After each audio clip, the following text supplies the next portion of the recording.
بسم اللہ الرحمن الرحیم۔ حدثنا ابو عبداللہ الحافظ اخبرنا ابو عبداللہ محمد بن علی الصنعانی بمکۃ حدثنا اسحاق بن ابراہیم اخبرنا عبد الرزاق عن معمر عن ایوب السختیانی عن اکرمۃ عن ابن عباس رضی اللہ عنہما ان الولید بن المغیرہ جاء الی النبی صلی اللہ علیہ وسلم فقرأ علیہ القرآن فکان رک له فبلغ ذلك ابا جہل فذکر ما جرى بینہما الی ان قال الولید واللہ ما فیکم رجل عالم بالاشعار منی ولا عالم برجزہ ولا بقصیدتہ منی ولا باشعار الجن واللہ ما یشبہ الذی یقول شیئا من ھذا واللہ ان لقولہ الذی یقول حلاوہ وان علیہ لطلاوہ وانہ لمثمر اعلاہ مغدق اسفلہ وانہ لیعلو وما یعلی وانہ لیحطم ما تحتہ وذکر الحدیث۔ باب العلم انواریہ ایجوکیشنل سوسائٹی و جامعہ انواریہ حیدرآباد انڈیا کے زیر اہتمام اللہ تعالیٰ کے فضل و کرم سے شعب الایمان للبیہقی کا درس قسطوار جاری ہے۔ آج کا درس حدیث نمبر 133 سے ریلیٹڈ ہے۔ حدیث کی سند ہم بعد میں بیان کریں گے، مگر یہ بات واضح رہے کہ جو گفتگو جاری ہے وہ سید الانبیاء محمد مصطفیٰ صلی اللہ علیہ وسلم کے معجزات، نبی کریم صلی اللہ علیہ وسلم کے معجزات سے وابستہ ہے۔ آپ صلی اللہ علیہ وسلم کے معجزات کا بیان ہے، دیگر انبیاء کے معجزات کی طرف اشارہ کرنے کے بعد تو آپ نے سماعت فرمایا کہ نبی کریم صلی اللہ علیہ وسلم کے معجزات بہت ہیں، یہاں تک کہ بعض علماء نے کہا کہ آپ کے معجزات کی تعداد 1000 ہیں، یعنی نبی کریم صلی اللہ علیہ وسلم کو پیشگاہ الہی سے بہت معجزات عطا ہوئے ہیں، کثیر معجزات عطا ہوئے ہیں، مگر ان میں سب سے بڑا معجزہ خود قرآن مجید ہے۔ اسی سلسلے میں گفتگو جاری ہے اور جاری رہے گی۔ اس بابت مصنف علیہ رحمہ کثیر احادیث کو یہاں بیان فرما رہے ہیں، مگر میں مناسب سمجھتا ہوں کہ ان تمام احادیث اور آیات جو اس بابت مصنف علیہ رحمہ جستہ جستہ پیش کریں گے، بیک مرتبہ آپ کے سامنے بیک مرتبہ یعنی ایک ترتیب کے ساتھ آپ کے پاس پیش کروں، جس سے یہ بات واضح ہو کہ یقیناً قرآن مجید نبی کریم صلی اللہ علیہ وسلم کا سب سے بڑا معجزہ ہے۔ قرآن مجید نبی کریم صلی اللہ علیہ وسلم کا سب سے عظیم معجزہ ہے۔ قرآن مجید نبی کریم صلی اللہ علیہ وسلم کا معجزہ ہے، چنانچہ جب کفار نے نبی کریم صلی اللہ علیہ وسلم سے معجزہ طلب کیا تو خود اللہ رب العزت نے فرمایا، کیا فرمایا؟ وَقَالُوا لَوْلَا أُنزِلَ عَلَيْهِ آیَةٌ لولا انزل علیہ آیات من ربہ قل انما الآیات عند اللہ وانما انا نذیر مبین اولم یکفہم انا نزلنا علیک الکتاب یتلی علیہم۔ اور انہوں نے یعنی کفار نے کہا، پیغمبر پر اس کے خدا کی طرف سے نشانیاں کیوں نہ اتری؟ کہہ دیجئے کہ نشانیاں خدا کی قدرت میں ہیں، میں تو صاف صاف خدا کے عذاب سے صرف ڈرانے والا ہوں۔ کیا ان کو یہ نشانی کافی نہیں ہے کہ ہم نے اس پر کتاب اتاری، جو ان کو پڑھ کر سنائی جاتی ہے۔ دیکھیے اللہ رب العزت نے کتاب کو محمد صلی اللہ علیہ وسلم کا معجزہ قرار دیا، اور نبی کریم صلی اللہ علیہ وسلم نے بھی دیگر انبیاء علیہ السلام کے معجزات کے مقابلے میں اپنی اسی وحی آسمانی کو اپنا سب سے بڑا معجزہ قرار دیا۔ چنانچہ اسی آیت پاک کی تفسیر میں آپ نے ارشاد فرمایا، ما من الانبیاء نبی الا اوتی من الآیات ما مثلہ، پیغمبروں میں سے ہر پیغمبر کو اللہ تعالیٰ نے اس قدر معجزات عنایت کیے جن کو دیکھ کر لوگ ایمان لائے، لیکن جو معجزہ مجھے مرحمت ہوا ہے، جو معجزہ مجھے دیا گیا ہے وہ وہی ہے۔ انما کان الذی اوتیتو وحیا اوحاہ اللہ، جو معجزہ مجھے مرحمت ہوا وہ وحی یعنی قرآن ہے جس کو اللہ تعالیٰ نے مجھ پر اتارا۔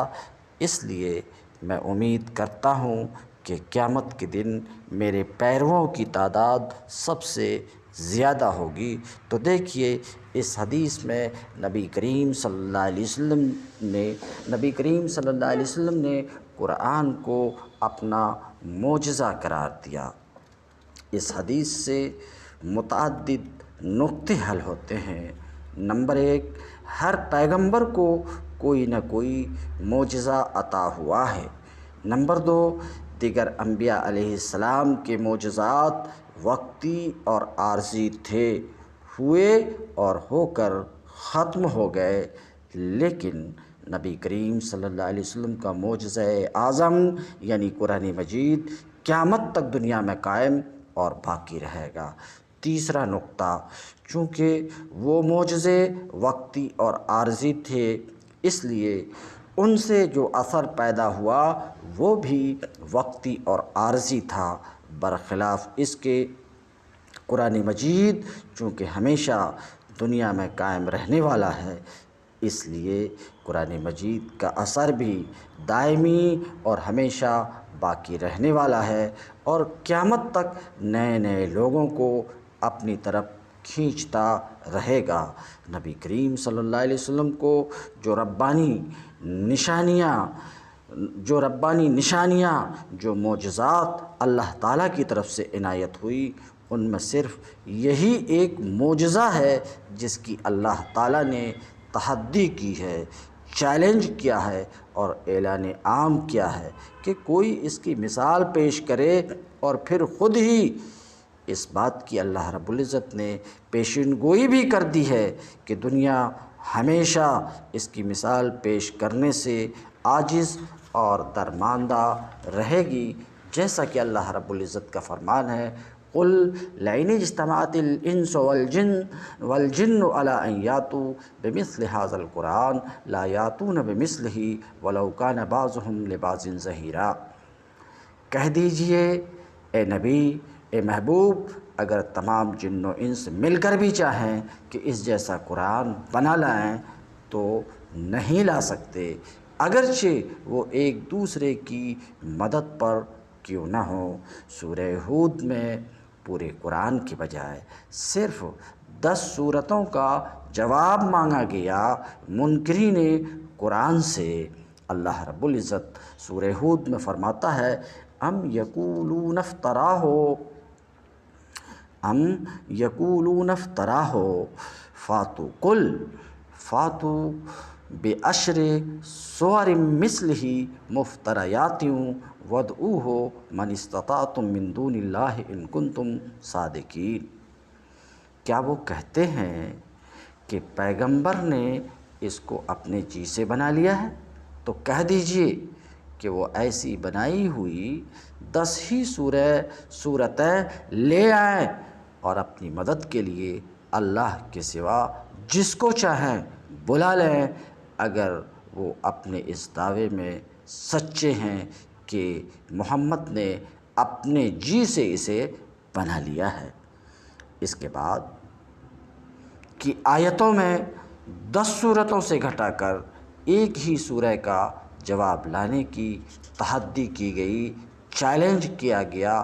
اللہ رب العزت نے اپنی کتاب میں ان الفاظ میں چیلنج کیا ہے، وَإِن كُنتُم فِي رَيْبٍ مِّمَّا نَزَّلْنَا عَلَىٰ عَبْدِنَا فَأْتُوا بِسُورَةٍ مِّن مِّثْلِهِ وَادْعُوا شُهَدَاءَكُم مِّن دُونِ اللَّهِ إِن كُنتُم صَادِقِينَ فَإِن لَّمْ تَفْعَلُوا وَلَن تَفْعَلُوا فَاتَّقُوا النَّارَ الَّتِي وَقُودُهَا النَّاسُ وَالْحِجَارَةُ أُعِدَّتْ لِلْكَافِرِينَ، سورہ بقرہ آیت نمبر 3۔ اور اگر تم اس میں کچھ بھی شک کرتے ہو، اور اگر تم کو اس میں کچھ بھی شک ہو جو ہم نے اپنے بندے پر یعنی محمد صلی اللہ علیہ وسلم پر اتارا ہے، تو اس جیسی ایک ہی سورہ لاؤ اور اللہ کے سوا اپنے تمام گواہوں کو بلاؤ اگر تم سچے ہو۔ تو اگر تم ایسی سورہ بنا کر لا سکو اور یقیناً نہ لا سکو گے تو اس آتش دوزخ سے بچو جس کے ایندھن آدمی اور پتھر جن کو تم پوچھتے ہو سب ہوں گے، جو کافروں کے لیے تیار رکھی گئی ہے۔ اسی کے ہم معنی دوسری آیت سورہ یونس میں ہے، ام یقولون افتراہ قل فاتوا بسورۃ مثلہ فادعوا من استطعتم من دون اللہ ان کنتم صادقین۔ کیا یہ کفار یہ کہتے ہیں کہ نبی نے اس قرآن کو اپنی طرف سے بنا لیا ہے؟ ان سے کہہ دیجئے کہ اس جیسی ایک سورہ تم بھی لاؤ خدا کے سوا، اور جس کو چاہو مدد کے لیے بلا لو اگر تم سچے ہو۔ پھر سورہ طور میں ارشاد ہوتا ہے کہ اس جیسی ایک ہی بات پیش کرو، الم یقولون تقولہ ام یقولون تقولہ بل لا یؤمنون فلیاتوا بحدیث مثلہ ان کانوا صادقین۔ کیا وہ یہ کہتے ہیں کہ پیغمبر نے اس کو گڑھ لیا ہے؟ بات یہ ہے کہ ان کو ایمان نہیں ہے۔ اگر وہ سچے ہیں اپنے اس قول میں تو اس جیسی ایک بات بھی پیش کریں۔ اس بات پر تو تمام مسلمانوں کا اتفاق ہے کہ قرآن مجید معجزہ ہے، لیکن اختلاف اس میں ہے کہ قرآن مجید کس حیثیت سے معجزہ ہے، کس اعتبار سے معجز ہے، اور وجہ اعجاز کیا ہے۔ بعض معتزلہ کے نزدیک قرآن مجید کا اعجاز یہ ہے، بعض معتزلہ کہتے ہیں کہ قرآن مجید کا نظم کلام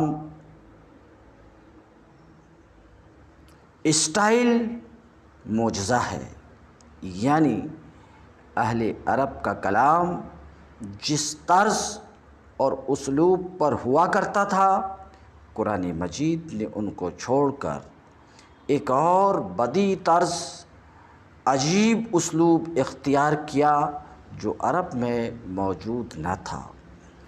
ان کے کلام کا تمام تر نمونہ شعر تھا، قرآن مجید نے نثر کا ایک اسلوب اختیار کیا۔ کاہنان عرب کا کلام بھی نثر ہوتا تھا، مگر اس میں تکلف اور آورد تھا۔ قرآن مجید نے نظم و نثر کے درمیان ایک ایسا پسندیدہ اسلوب اختیار کیا جو بلغائے عرب کے تخیل میں نہ تھا۔ قرآن کے مطالعہ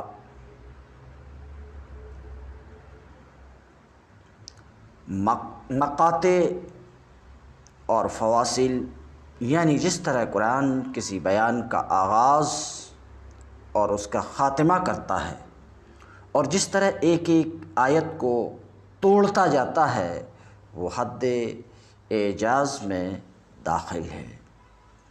معتزلہ میں سے جاہز اور تمام اشاعرہ قرآن مجید کو فصاحت و بلاغت کی حیثیت سے معجزہ قرار دیتے ہیں۔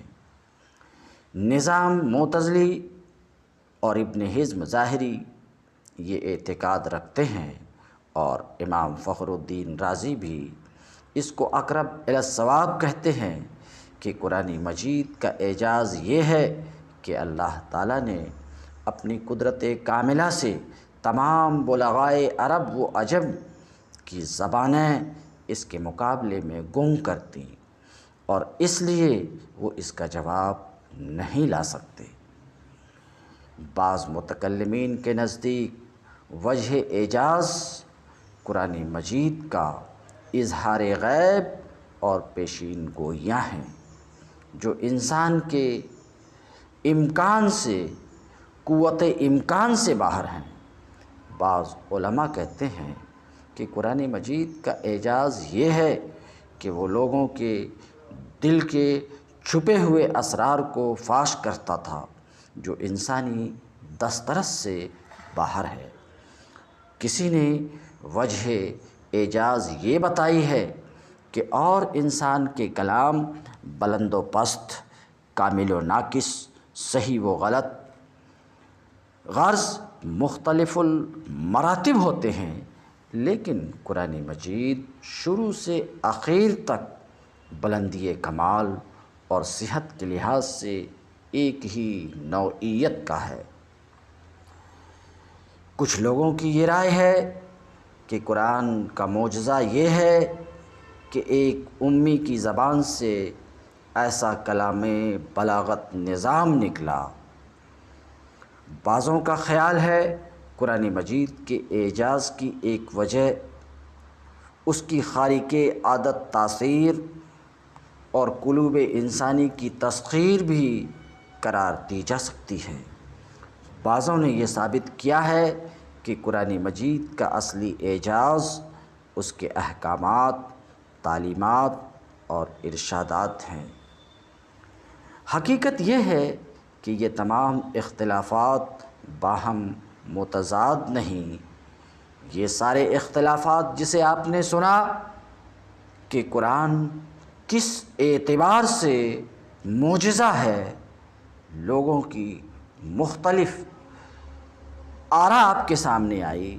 حقیقت یہ ہے کہ یہ تمام اختلافات باہم متضاد نہیں ہیں جو ایک جگہ اکٹھا نہ ہو سکیں، اور نہ یہ ضروری ہے کہ وجہ اعجاز صرف ایک میں محدود ہو۔ قرآن مجید کی وجوہ اعجاز اس قدر کثیر ہیں، قرآن مجید کے معجز ہونے کی صورتیں اتنی ہیں کہ ان کا احاطہ نہیں ہو سکتا۔ جس شخص کو اپنے مذاق کے مطابق جو بات نمایاں نظر آئی ہے، اسی کو اس نے وجہ اعجاز قرار دے لیا ہے۔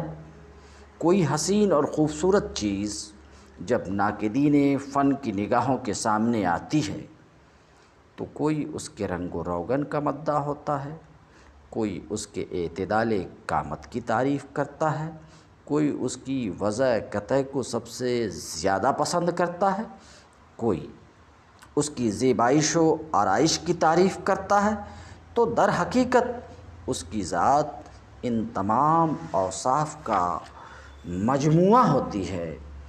ہر ناقد اپنی چشم اعتبار سے جو کچھ دیکھتا ہے اسی کو اس کے حسن کا معیار قرار دے لیتا ہے۔ حافظ و سعدی کے کلام کا معترف کون نہیں، لیکن لوگوں سے ان کے حسن و خوبی کی تفصیل پوچھو تو کوئی ایک بات نہیں کہے گا۔ کسی کے نزدیک ان کے کلام کا حسن یہ ہے کہ وہ اپنی غزلوں کے لیے بحریں نہایت مطربانہ اختیار کرتے ہیں۔ کوئی طریقۂ ادا اور اسلوب تعبیر کی تعریف کرے گا۔ بعض ناقدین سخن الفاظ کی شیرینی اور ترکیب کی ندرت پیش کریں گے۔ کوئی تشبیہ و استعارہ کی جدت پر زور دے گا، دوسرے اصحاب ان کی نازک خیالی کے معترف ہوں گے۔ بعضوں کے نزدیک ان کے معنی آفرینی، عمیق فلسفہ و حکمت اور دل پذیر موعظت ان کے کلام کے تمغہائے کمال ہیں۔ عباراتنا شتیٰ و حسنک واحد وکل الی ذاک الجمال یشیر۔ ہماری عبارتیں گو مختلف ہیں لیکن تیرا حسن ایک ہی ہے، ہر شخص اپنی عبارت میں اسی ایک حسن کی طرف اشارہ کر رہا ہے۔ قرآن مجید کی ان آیتوں کا اگر استقصاء کیا جائے جن میں اس کے اقسام اعجاز، وجوہ اعجاز کی طرف اشارہ پایا جاتا ہے تو وہ ہم کو خود مختلف نظر آتی ہیں، جس سے یہ ثابت ہوتا ہے کہ اس کی وجوہ اعجاز اس قدر متعدد اور کثیر الاطراف ہیں کہ ان کو کسی ایک میں محدود نہیں کیا جا سکتا۔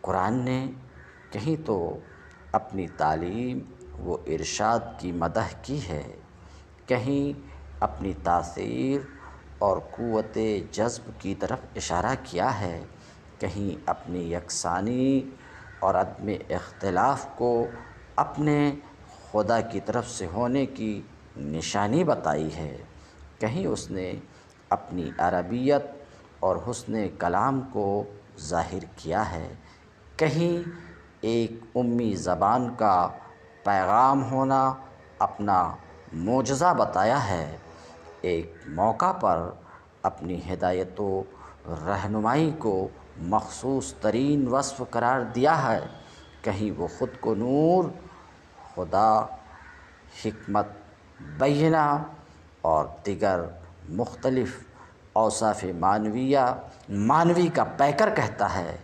چنانچہ ہم کچھ آیتوں کو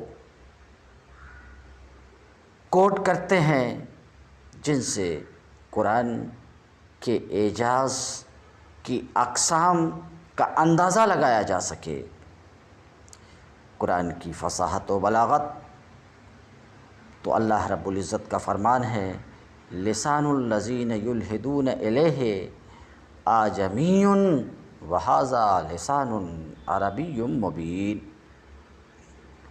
جس کی طرف یہ کفار نسبت کرتے ہیں اس قرآن کی، اس شخص کی زبان تو اجمی ہے، اور یہ قرآن ایسی زبان ہے جو عربی ہے اور اپنے مدعائے دلی کو خوبی سے یہ قرآن ظاہر کرتا ہے۔ یہ قرآن ایسی زبان میں ہے جو اپنے مدعا کو بخوبی ظاہر کرتا ہے۔ قرآناً عربیاً غیر ذی عوج قرآن مبین، ایک دوسری جگہ ہے قرآن مبین، قرآن عربی زبان میں ہے جس میں کوئی کجی، کوئی ٹیڑھ نہیں ہے۔ قرآن مبین، اپنے مدعا کو خوبی سے ظاہر کرنے والا قرآن۔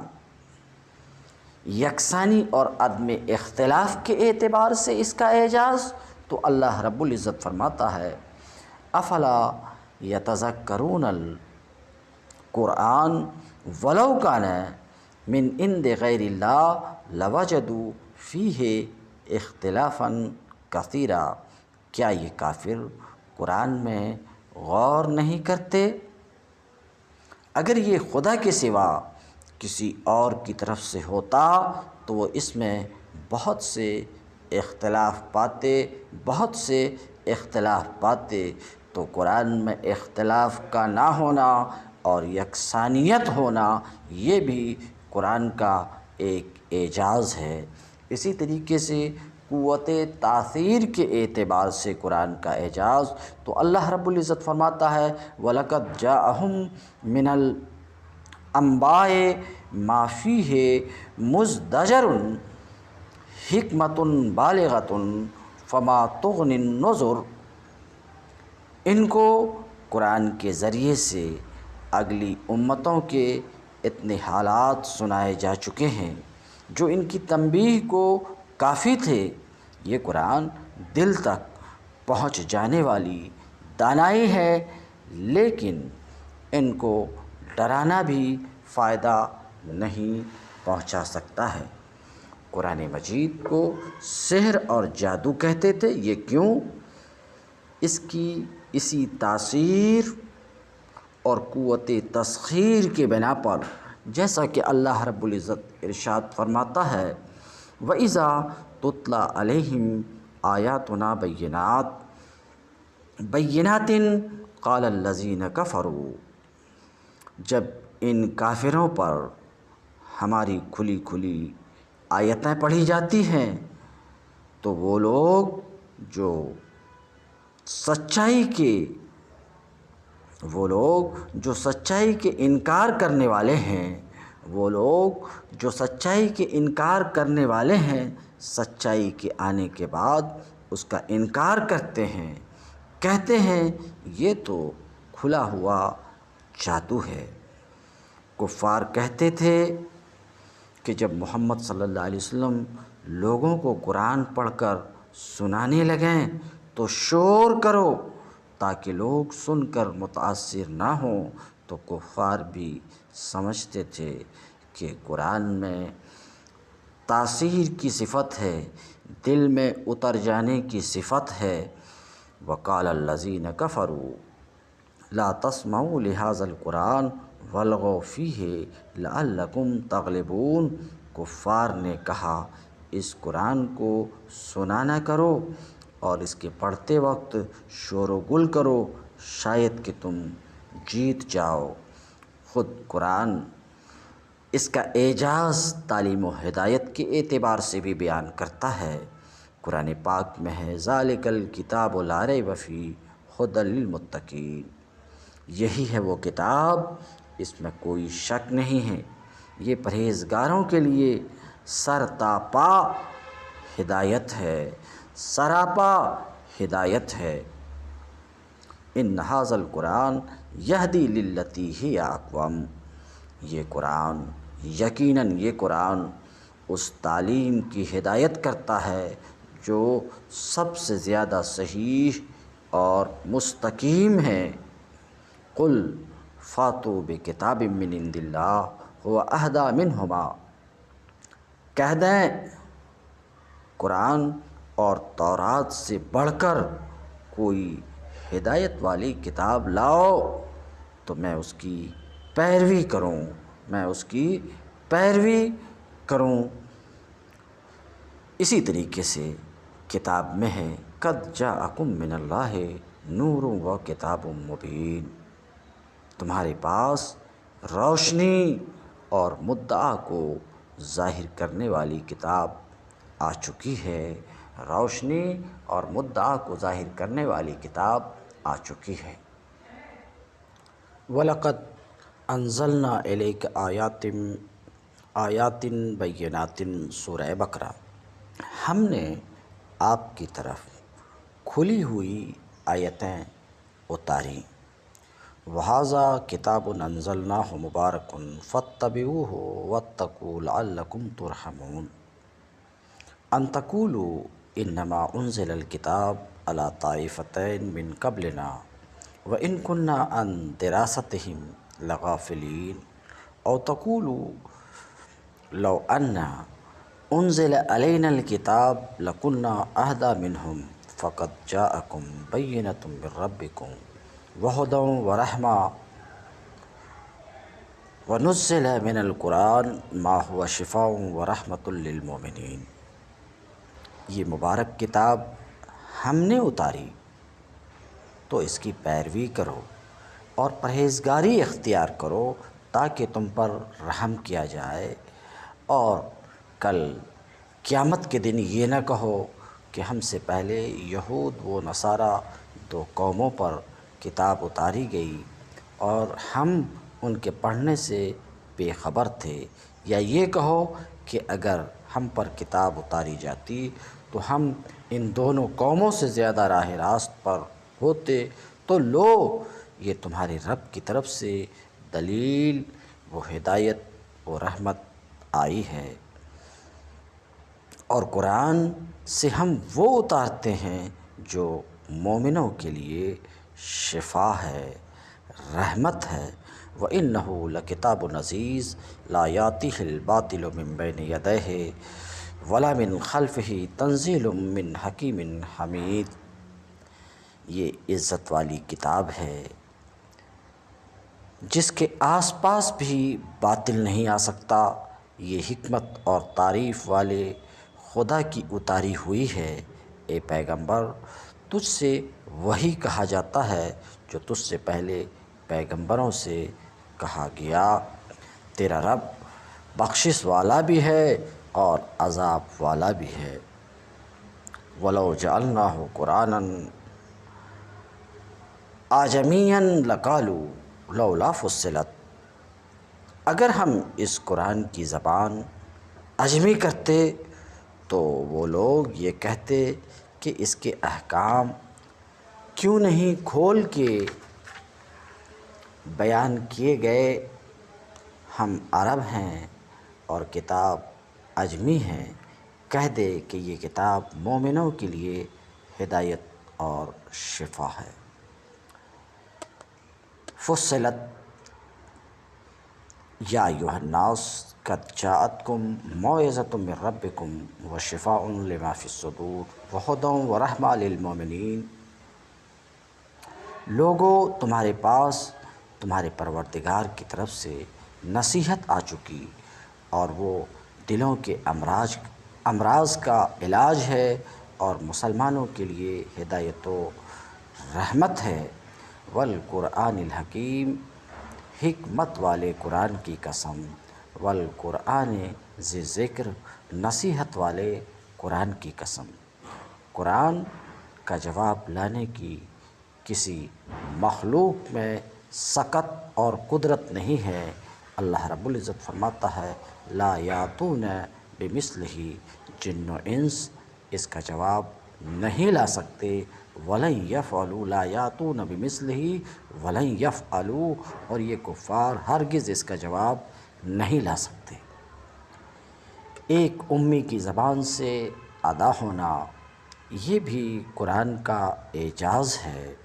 وما كنت تتلو من قبلہ من کتاب ولا تخطہ بیمینک اذا لارتاب المبطلون بل هو آیات بینات فی صدور الذین اوتوا العلم وما یجحد بآیاتنا الا الظالمون وقالوا لولا انزل علیہ آیات من ربہ قل انما الآیات عند اللہ وانما انا نذیر مبین اولم یکفہم انا انزلنا علیک الکتاب یتلی علیہم ان فی ذلک لرحمۃ وذکریٰ لقوم یؤمنون۔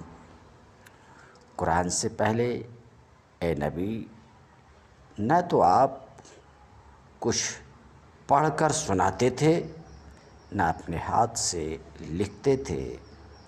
اگر ایسا ہوتا تو البتہ یہ باطل پرست شک کر سکتے تھے، بلکہ یہ کھلی آیات ہیں جو ان لوگوں کے سینوں میں ہیں جن کو علم، ان لوگوں کے سینوں میں ہیں جن کو علم بخشا گیا، اور ہماری آیات سے صرف گنہگار ہی انکار کرتے ہیں، اور کہتے ہیں کہ کیوں اس پیغمبر پر اس کے خدا کی طرف سے نشانیاں نہیں اتریں۔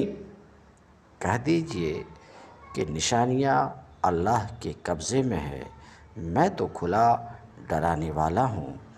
کیا ان کے لیے یہ نشانی کافی نہیں ہے کہ ہم نے تجھ پر کتاب اتاری جو ان کو پڑھ کر سنائی جاتی ہے، اس میں ایمان والوں کے لیے رحمت اور نصیحت ہے۔ اس کا اعجاز یہ بھی ہے کہ یہ کتاب کبھی ختم نہیں ہوگی۔ وَإِنَّا لَهُ لَحَافِظُونَ، اور یقیناً ہم ہی اس کی حفاظت کرنے والے ہیں۔ إِنَّ عَلَيْنَا جَمْعَهُ وَقُرْآنَهُ، ہم پر اس قرآن کا جمع کرنا ہے۔ لَا يَأْتِيهِ الْبَاطِلُ مِنْ بَيْنِ يَدَيْهِ، لَا يَأْتِي الْبَاطِلُ مِنْ بَيْنِ يَدَيْهِ وَلَا مِنْ خَلْفِهِ، اس قرآن کے پاس آگے اور پیچھے سے باطل نہیں آ سکتا۔ قوت دلائل کے اعتبار سے اس کا اعجاز، اللہ رب العزت فرماتا ہے فَقَدْ جَاءَكُمْ بَيِّنَةٌ مِّن رَبِّكُمْ، یقیناً تمہارے پاس تمہارے خدا کی دلیل آ چکی ہے۔ قُلْ فَلِلَّهِ الْحُجَّةُ الْبَالِغَةُ، کہہ دیجئے کہ خدا ہی کے لیے وہ دلیل ہے جو دلوں تک اتر جاتی ہے۔ هَٰذَا بَصَائِرُ مِن رَبِّكُمْ وَهُدًى وَرَحْمَةً لِقَوْمٍ يُؤْمِنُونَ، یہ قرآن تمہارے رب کی طرف سے سمجھ بوجھ کی باتیں ہیں اور ہدایت و رحمت ہے مومنوں کے لیے، ہدایت و رحمت ہے مومنوں کے لیے۔ قرآن مجید کی یہ آیتیں صرف چند حیثیتوں کو پیش نظر رکھ کر آپ کے سامنے پیش کی گئی۔ اگر کوئی استقصاء کرے، متعدد وجوہ اور بھی ان آیات میں پیدا ہو سکتے ہیں۔ الغرض، مقصود یہ ہے کہ قرآن مجید صرف فصاحت و بلاغت ہی کے لحاظ سے نہیں بلکہ اپنی تمام حیثیات کے لحاظ سے معجزہ کامل ہے۔ اس کے معجزہ کامل ہونے پر مختصر ترین دلیل یہ ہے کہ 1400 برس گزر گئے کہ کوہ صفا کی چٹان پر کھڑے ہو کر ایک امی نے دنیا سے یہ غیر متزلزل تحدی اور چیلنج کی کہ وہ اس کا جواب پیش کرے۔ تو کیا یہ واقعہ نہیں ہے کہ ان 14 صدیوں کا ایک ایک سال گزر گیا مگر ایک آواز بھی اس چیلنج کو قبول کرنے کے لیے بلند نہیں ہوئی؟ اگر صرف فصاحت و بلاغت ہی کو معیار اعجاز قرآن قرار دیا جائے تو کیا یہ امر واقعہ نہیں ہے کہ عین اس وقت جب ایک امی کی طرف سے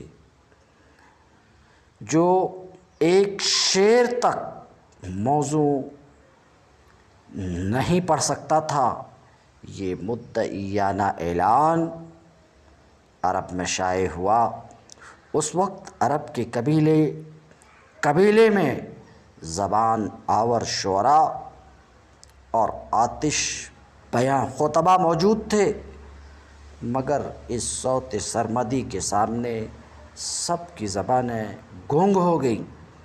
کفار عرب نے اسلام اور پیغمبر اسلام کی تکذیب کی، کیا کیا کوششیں نہ کیں، انہوں نے اس راہ میں جان و مال قربان کیا، اپنے عزیزوں اور فرزندوں کو نثار کیا، خود اپنی جانیں ہتھیلیوں پر رکھی۔ ان کے سپاہیوں نے میدان جنگ میں جنگیں لڑیں، ان کے دولت مندوں نے اپنے خزانے کھول دیے، ان کے شاعروں اور خطیبوں نے اپنی آتش بیانیوں سے تمام ریگستان عرب کو تنور بنا دیا۔ یہ سب کچھ کیا مگر یہ نہ ہو سکا کہ قرآن مجید کی ایک سورہ کا جواب پیش کریں جو اسلام کے دعوی حق و صداقت کے کنگورا کو چشم زدن میں پست کر دیتا۔ کیا اس سے یہ ثابت نہیں ہوتا کہ وہ اس کی مثال لانے سے عاجز تھے، اور جب وہ جو زبان کے اصل مالک اور محاورۂ عرب کے طبعی ماہر تھے اس کے مقابلے سے عاجز تھے، تو اس زمانے کے بعد کے لوگوں کے لیے تو یہ عجز اور درماندگی اور زیادہ نمایاں ہے۔ حسان بن ثابت، عامر بن اقوا، طفیل بن عمر، زید الجلیل، اسود بن سرائے، کعب بن زہیر، عبداللہ بن رواحہ وغیرہ عرب کے مشہور زباں آور شاعر تھے، مگر قرآن مجید کے سامنے ان سب نے سر نیاز خم کیا۔ لبید عرب کے مشہور شاعر تھے اور سبع معلقہ کی بزم مشاعرہ کے ایک رکن تھے۔ اسلام کے بعد جب عمر رضی اللہ تعالی عنہ نے ان سے چند اشعار کی فرمائش کی تو انہوں نے جواب دیا، جب خدا نے مجھ کو بقرہ اور آل عمران سکھائی تو مجھے شعر کہنا زیبا نہیں۔ انیس قبیلہ غفار کے شاعر تھے۔ انہوں نے جب حضرت صلی اللہ علیہ وسلم کا چرچا سنا تو چھپ کر مکہ آئے اور نبی کریم صلی اللہ علیہ وسلم کی زبان مبارک سے کلام ربانی کی کچھ آیتیں سن کر واپس گئے۔ ان کے بھائی نے پوچھا، تم نے کیسا پایا؟ انہوں نے جواب دیا کہ قریش کہتے ہیں وہ شاعر ہیں، ساحر ہیں، کاہن ہیں۔ ہم نے کاہنوں کا کلام سنا ہے، یہ ان کی بولی نہیں۔ ہم نے شعر کے ایک ایک وزن کو دیکھ لیا ہے، وہ شاعر بھی نہیں۔ خدا کی قسم محمد سچے اور قریش جھوٹے ہیں۔ اس طریقے سے ایک لمبی چوڑی فہرست ہے ماہرین زبان کی، جن کے زبان کی مہارت، کلام کی مٹھاس اور شعر و شاعری کا ڈنکا بجتا تھا۔ یہ سب لوگ بھی قرآن کے مقابلے سے عاجز رہے۔ ضماد ایک صاحب تھے جو جھاڑ پھونک کیا کرتے تھے۔ وہ یہ سن کر کہ محمد صلی اللہ علیہ وسلم نعوذ باللہ دیوانے ہو گئے ہیں، آپ کے علاج کے لیے آئے۔ آپ نے مختصر سی حمد اور کلمہ شہادت پڑھا۔ وہ سن کر متحیر رہ گئے۔ 3 دفعہ پڑھوا کر سنا، پھر کہا، خدا کی قسم میں نے کاہنوں کی بولی اور جادوگروں کے منتر اور شاعروں کے قصائد سنے ہیں، لیکن آپ کا کلام کچھ اور ہی ہے، یہ تو سمندر تک میں اثر کر جائے گا۔ جابر بن عبداللہ سے روایت ہے کہ ایک دفعہ ابو جہل اور قریش کے دیگر اکابر جمع ہو کر مشورہ کرنے لگے کہ محمد کی تحریک روز بروز زور پکڑتی جا رہی ہے، کسی ایسے آدمی کو تلاش کرنا چاہیے جو جادو، کہانت اور شعر کہنا جانتا ہو، تاکہ یہ معلوم ہو کہ یہ کیا ہے۔ قریش کے سردار عتبہ بن ربیعہ نے کہا، میں یہ سب کچھ جانتا ہوں، کہو تو میں جا کر دیکھوں۔ چنانچہ آستانہ نبوی میں آ کر اس نے صلح کے کچھ شرائط پیش کیے۔ نبی کریم صلی اللہ علیہ وسلم نے اس کے جواب میں سورہ فصلت پڑھنی شروع کی۔ ابھی کچھ ہی آیتیں پڑھی تھی کہ اس نے آپ کے منہ پر ہاتھ رکھ دیا کہ قرابت کا واسطہ بس کیجئے۔ واپس پھرا وہ تو چند روز تک گھر سے باہر نہیں نکلا۔ ابو جہل نے جا کر کہا، کیوں عتبہ، محمد کے یہاں کھانا کھا کر پھسل گئے؟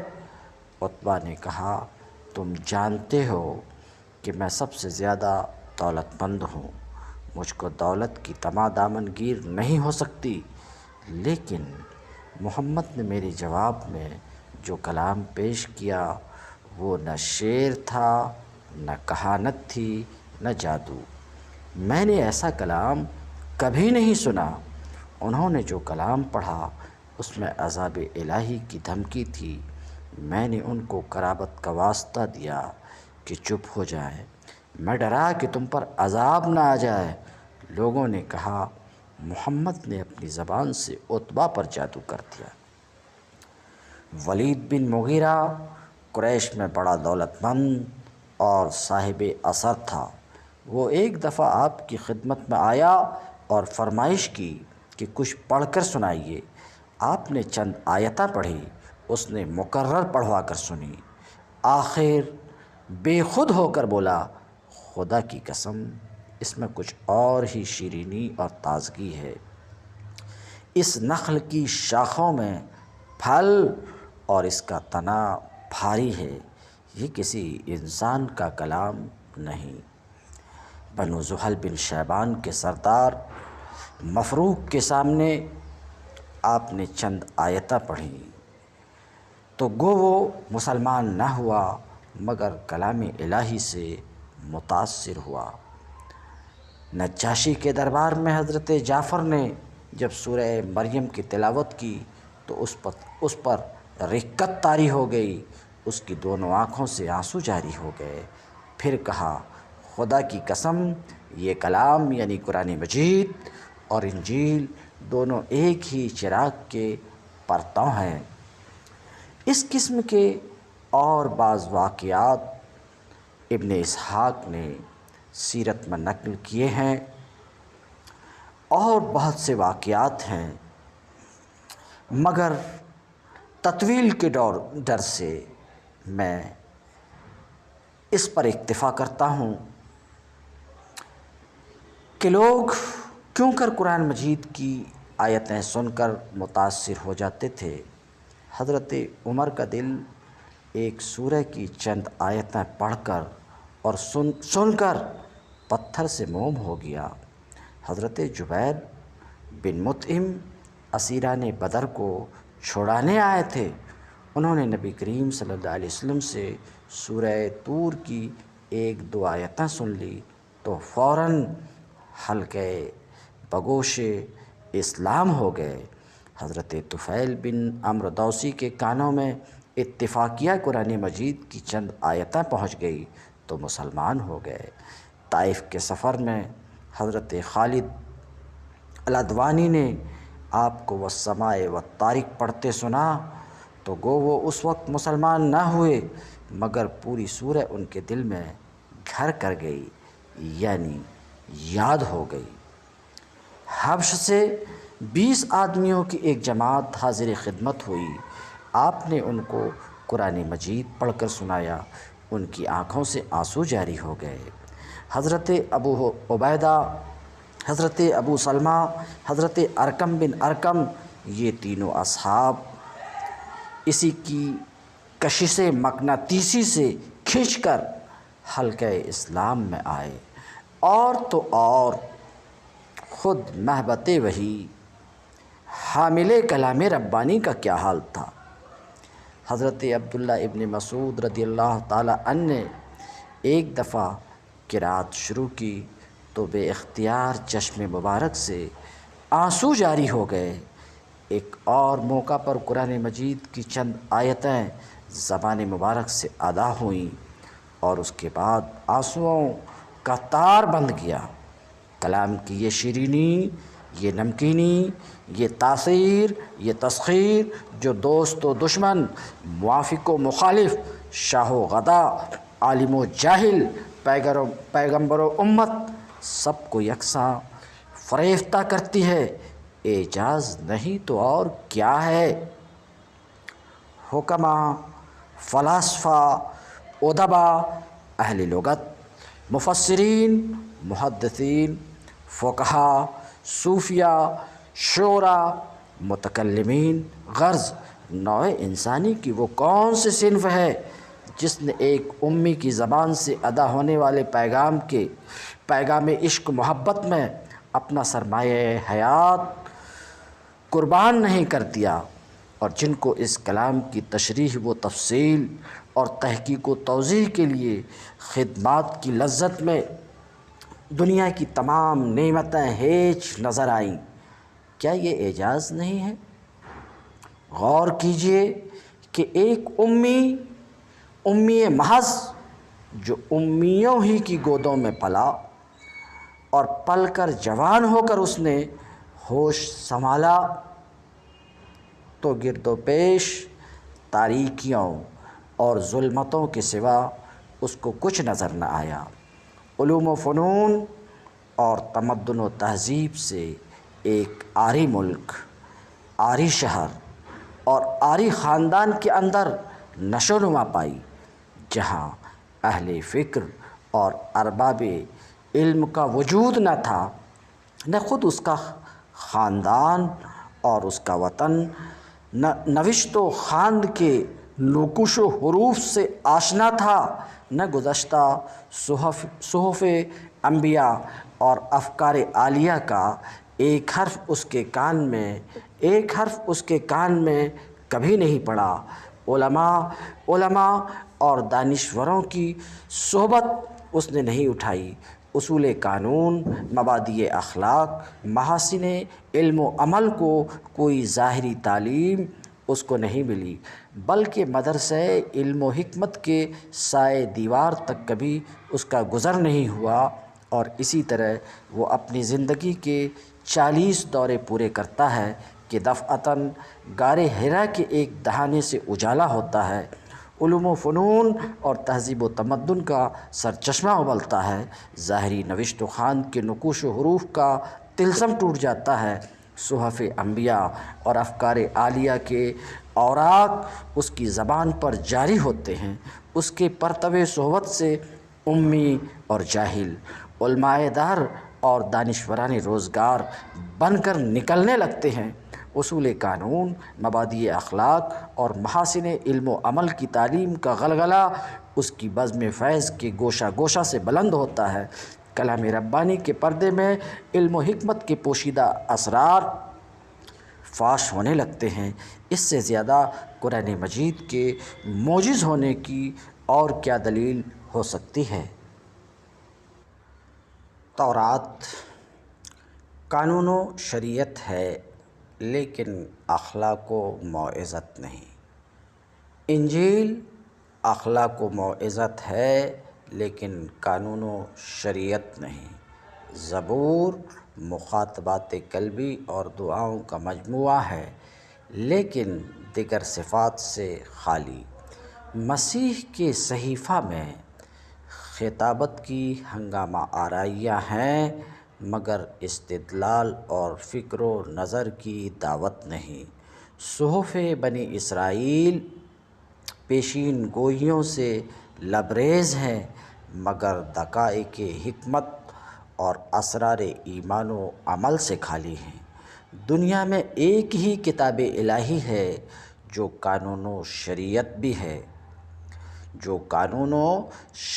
بھی ہے اور اخلاق و موعظت بھی، مخاطبات قلبی اور دعاؤں کا گنجینہ بھی ہے، اور دیگر کتب الہیہ کی مجموعی صفتوں کی حامل بھی۔ خطابت بھی ہے اور استدلال و فکر بھی، اظہار غیب اور پیشین گوئیوں سے لبریز بھی ہے، اور دقائق حکمت و اسرار ایمان و عمل سے معمور بھی، اور ان سب کے ساتھ عین اس وقت جب اور کتب الہی تحریف و تغییر اور تراجم و تعبیر سے اپنی اصل زبان اور اصلی الفاظ کھو چکی ہیں۔ اس کی بقا اور حفاظت کی یہ ذمہ داری کہ 1400 سال کے بعد بھی اس کتاب کے ایک لفظ، ایک حرف، ایک نقطہ میں بھی تغیر و تبدل نے راہ نہیں پائی۔ وہ اپنی زندگی جاوید کے لیے کاغذ کے نقوش و حروف کی محتاج نہیں کہ لاکھوں انسانوں کے سینے اس خزانہ کے صندوق ہیں، اور وہ اسی زبان، انہی الفاظ اور انہی حروف کے قالب میں اب تک جلوہ گر ہے، جس مدست قدرت نے اس کو ڈھالا تھا اور جبریل امین نے اس کو اتارا تھا، محمد عربی نے اس کو امت کے ہاتھوں میں سونپا تھا۔ کیا یہ اعجاز نہیں ہے؟ یہیں سے یہ نقطہ بھی حل ہوتا ہے کہ قرآن مجید اپنی تعلیمات اور معنی کے ساتھ ساتھ اپنے الفاظ، کلمات اور عبارت میں بھی معجزہ ہے، اور اس کی فصاحت و بلاغت کی معجزانہ کمال کی دوسری آسمانی کتابیں حریف نہیں بن سکتی، کیونکہ دوسری آسمانی کتابیں اپنے الفاظ کے لحاظ سے نہیں بلکہ اپنے معنی کے لحاظ سے وحی ہیں۔ چنانچہ نہ تو خود ان کتابوں کو اور نہ ان کے ماننے والوں کو اس کا دعویٰ ہے، اور نہ کبھی انہوں نے اپنی کتابوں کو کلام و عبارت کے لحاظ سے معجز کہا۔ چنانچہ اسی لیے وہ اصل الفاظ اور زبان جس کے قالب میں وحی موسیٰ یعنی تورات اور عیسوی یعنی انجیل نے ظہور کیا، مدت ہوئی کہ دنیا ان سے محروم ہو گئی۔ تورات کی اصلی زبان عبرانی زبان ہے جو حضرت موسیٰ علیہ السلام کی زبان سے نکلی تھی، وہ بخت و نصر کی آگ کی نظر ہو گئی اور اس نے آرامی اور سریانی زبان کا قالب اختیار کر لیا، اور آخر 100 سال کے بعد حضرت عزیر نے پھر اس کو عبرانی زبان میں منتقل کیا۔